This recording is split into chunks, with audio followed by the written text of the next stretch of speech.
Would you put back the death penalty in Peru? I don't think so. No, I don't think so because the death penalty is try to kill the dog, but not the rage. The problem is that we have to see where's the problem first. We have to see where's the problem first. And when you see, for example, young criminals, it's because they didn't have enough education to make something good in life. That's the problem, the first problem. And if you want to avoid this kind of questions, embarrassing questions sometimes for politicians, so yeah, let's do death penalty, right? And we solve the problem, but it's not the solution. The problem remains the same, and you will have still young going to criminality, narcotics, and all these kind of problems. So we have to see the problem first at the source, not in the end of the problem. And like you said, if we have an honest politician, That's that right. would be a good example to emulate for anybody that comes, hey, you don't do it, I shouldn't do. Yeah. But here is somebody that's going to penalize you when he himself. It's happening. I mean, Yeah, it's he amazing. escapes from law, he escapes from the tribunals, he escapes Yeah. from everything. I'm So amazed with the news that I get from Peru about the Congress, about these attorneys that are there. It's amazing. I mean, they have learned how to be crooks. They have learned in law school. Of Yeah. course, no offense to my buddies, attorneys. They have learned everything except say the truth, That's unless there's an evidence. Now, the evidence has 5 faces. So, it's amazing. yeah. What do you think about what's happening in Venezuela? I think it's a pity for a nice country as Venezuela. It's a pity, and I would say that they are now in a bad situation because ideologies are getting there in the place of reality, right? And that's the main fight we have in South America since last century, the fight between ideologies and reality. Many people came saying that's the ideology is going to help us to be let's say developed, but now reality show us that it's not true. It's not true. When people focus too much in ideologies, remains in ideologies, and forget the main objective of a politician, a human being, the citizen, and that's I think the problem of Venezuela. Would you would you would you solidarize yourself with them? Would you be with them in one way? In other words, my question was, are you in favor of what they're doing or not? Who?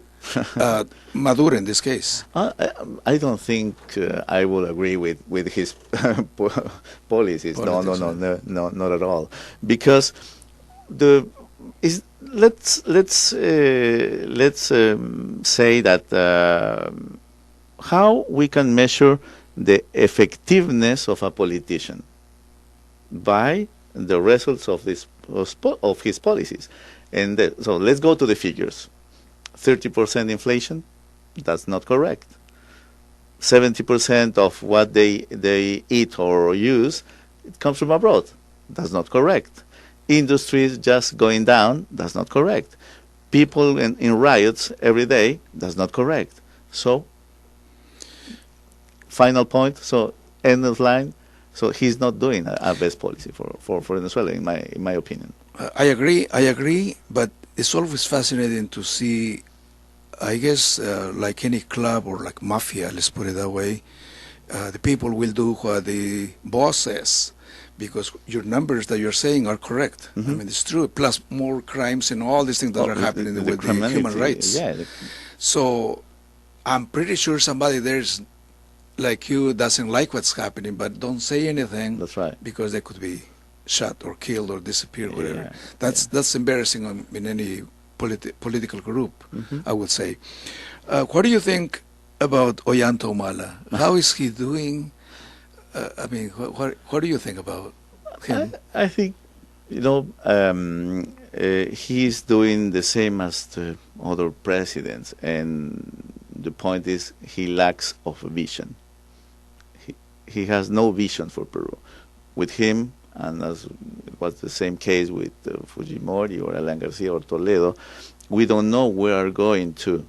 What's the direction? That's the main question he cannot, let's say, answer in this year. For example, we wait still to know where do we go in Peru.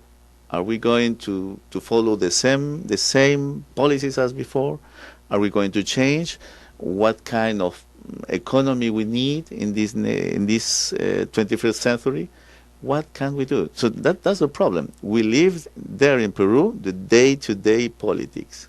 Right, And right. it's not a politics of long run, long vision. That we don't have with him. I personally would think, because even being a military man, he doesn't have the discipline to follow a policy of his own. And it's a shame, because it's an embarrassment being from the military background and the Escuela de Chorrillos. And it's amazing. Yeah, but you know that Winston Churchill used to say that war is a too serious thing to leave it in hands of militaries. So I think True. that Yeah. everybody here thought that with Humala, criminality, and all these kind of problems will be solved. But you see, it was not true. If you are the president of Cambia Peru, That's right. and I congratulate you because you're starting your campaign slowly, early, and hopefully that's a good way to start. Mm-hmm. If you are elected president, would you give freedom to Fujimori? I would say that first let's go and see the law.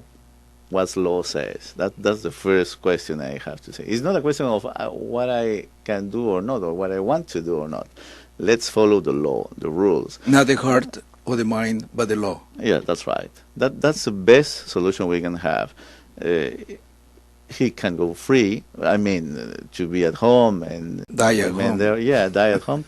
But we have to follow the law. I think we will see at this time if they ask what we can do, but always according to the law.